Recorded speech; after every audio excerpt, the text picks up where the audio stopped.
പുനലൂർ നഗരസഭയും മർച്ചന്റ് ചേംബറും CDS-ഉം ചേർന്ന് സംഘടിപ്പിച്ചിട്ടുള്ള ഓണം ഫെസ്റ്റ് 2012 രണ്ടാം ദിവസത്തിൽ സാംസ്കാരിക സമ്മേളനം ചേർന്നു.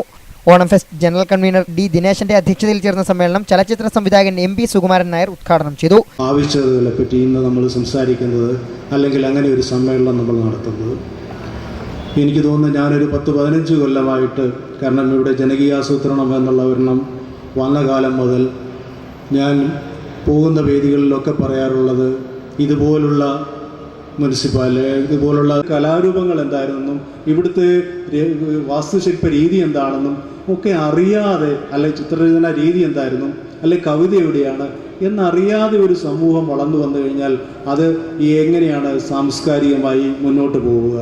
അപ്പോൾ അങ്ങനെയുള്ള ഒരു ശ്രമം നമ്മുടെ ഭാഗത്തു നിന്നുണ്ടാകാതെ പോകുന്നതാണ് ഒരുപക്ഷെ സാംസ്കാരിക കൂട്ടായ്മ. ഇന്ന് നമ്മൾ സാംസ്കാരികമായ ഒരു സമ്മേളനങ്ങളുടെ ആവശ്യകതകളെപ്പറ്റി പറയുമ്പോൾ നമ്മൾ ഉപേക്ഷിച്ച് പോയൊരു ഘടകം.